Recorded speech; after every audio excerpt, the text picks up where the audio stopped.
the most outrageous, hypocritical, slickest, conniving, diabolical, systematic mind fuck they have out there in the media on Fox News popped up when I was listening to this lady, Laura Ingraham, try to explain Kanye West's insidious, crazy ass rant about slavery being a choice and coming at people who actually pulls him up on it, who's actually making him aware of just how silly that is, just how stupid and ignorant that actually is to make a statement like that, and overlooking the impact a statement like that has on people of oppression.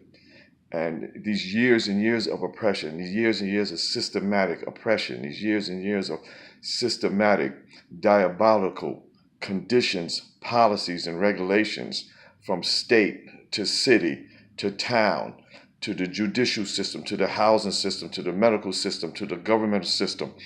Um, all of these systematic ways of destroying the character, destroying the wealth, destroying the opportunity of African Americans that's been going on for centuries here in America.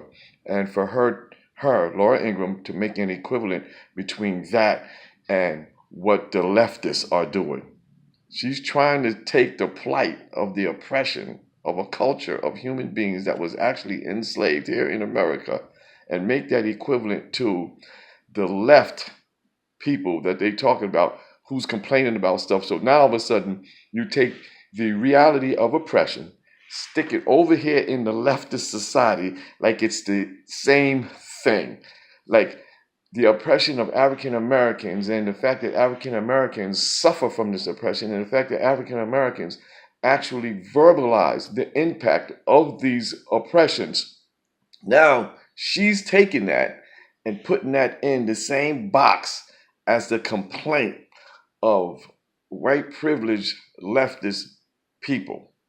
So now it's all gumbled up and in the same box. So now the oppression of the African American, the plight of the African American, the disparity between African Americans being arrested, and African Americans being in prison, and African Americans being murdered by the judicial system, African Americans being unfairly prosecuted, African Americans having to do more time, African Americans paying just in the African American neighborhood here in Chicago. Now people will tell you this that who live in Chicago, that if you live in certain neighborhoods in Chicago, they have light cameras and they have speed traps. And when you go to court in any areas, like Cook County Court or anything like that, they'll show you how many African Americans' licenses are suspended or get boots put on their cars, and how much money it costs just to live in a neighborhood here.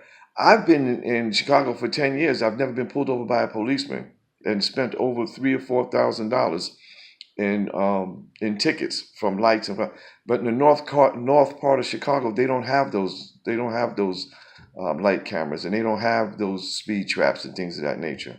So she's trying to take what is real and what actually really does impact the life of African Americans here and trying to make that the same thing as the complaint of the leftist group. Now, I don't have nothing against the leftist group. I don't have nothing against right groups. They don't. Neither one of them makes a difference to me. And the one thing I must say is that Kanye West does not make a difference. He's not relevant. He makes a lot of money for making music. That's fine. But he is not relevant sociologically. He's not relevant in our social spectrum anymore at all, actually. But what he said is relevant. Him himself, by keep headlining him, by keep saying Kanye West, he's irrelevant. But what he said, choice, that is damaging because of the amount of human beings, not African Americans, not Africans, the amount of human beings that was trapped in slavery who gave their lives to get out of slavery. That's what makes it damaging. There is millions of slaves who are dead who was fighting for freedom. So no, it was never no choice. Now there was a point in time where there was submission.